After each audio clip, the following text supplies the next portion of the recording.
Hello बच्चों, let's see the question. The question says that two wire of equal length and cross-sectional area are suspended as shown in the figure. Their Young's moduli are y1 is equal to 2 into 10 to the power 11 Pascal and y2 is equal to 0.90 into 10 to the power 11 Pascal respectively. What will be the equivalent Young's modulus of combination?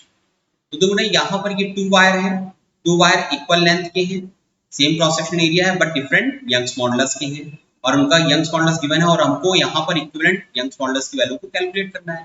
तो देखो ना यहाँ पर ये जो wire है that are connected in parallel combination. अब देखिए यंग्स मॉडुलस की जो वैल्यू होती है वो क्या होती है बेटा, force by area and that is equal to x by actual length, यानी कि that is equal to L के इक्वल हो गया। तो अगर हम लोग यहाँ पर f की वैल्यू को देखें तो बेटा f की वैल्यू क्या होगी, y a by L into x के इक्वल होगा और हुक्स लॉ के रिस्पेक्ट में f इज इक्वल टू क्या होता है बच्चा, kx के इक्वल होता है।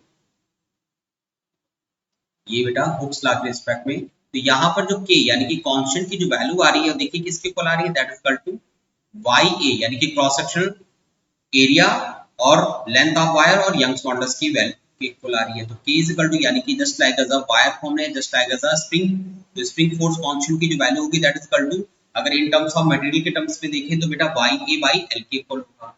अब ये किस कॉम्बिनेशन बेटा, इन पैरेलल कॉम्बिनेशन में बेटा वायर है। तो पैरेलल कॉम्बिनेशन में अगर वायर को कनेक्ट किया गया, इक्विवेलेंट जो स्प्रिंग फोर्स कांस्टेंट की वैल्यू होगी that is equal to k1 plus k2 के इक्वल होगी। और अब देखिए यहाँ पर फर्स्ट केस में अगर हम बात करें k1 की वैल्यू, वायर की लेंथ यहाँ पर ये सब कुछ सेम है, तो बेटा अगर हम k1 की वैल्यू को देखें तो बच्चा क्या होगा, that is equal to y1 a by L के इक्वल होगा और k2 की वैल्यू बेटा क्या होगी, that is equal to y2 a by L के इक्वल होगा। अगर हम दो वायर को बेटा पैरेलल कॉम्बिनेशन में ऐड करते हैं जस्ट लाइक दिस वन, तो देखिए जरा यहाँ पर इक्विवेलेंट हमको कैलकुलेट करना है यानी कि k की जो वैल्यू होगी। अब देखो बेटा इन दोनों के क्रॉस सेक्शनल एरिया क्या हो जाएंगे, ऐड हो जाएंगे। तो that is equal to equivalent को हमने क्या मान लिया, y मान लिया and that is the area क्या होगा 2a के इक्वल हो गया और लेंथ तो सेम एज यूजुअल l ही रहेगा।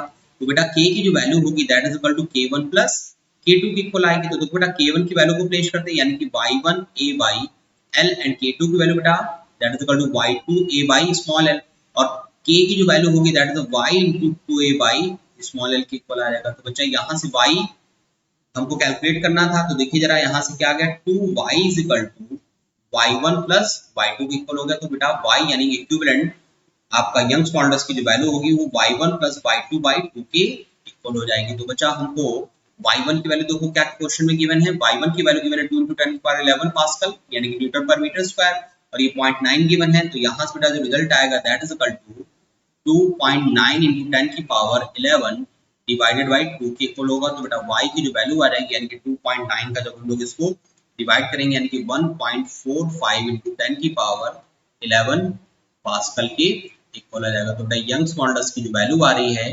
इक्विवेलेंट वो कितनी आ रही है बेटा, 1.45 into 10 की पावर 11 पास्कल के इक्वल आ रही है। So that right option is, second option is right.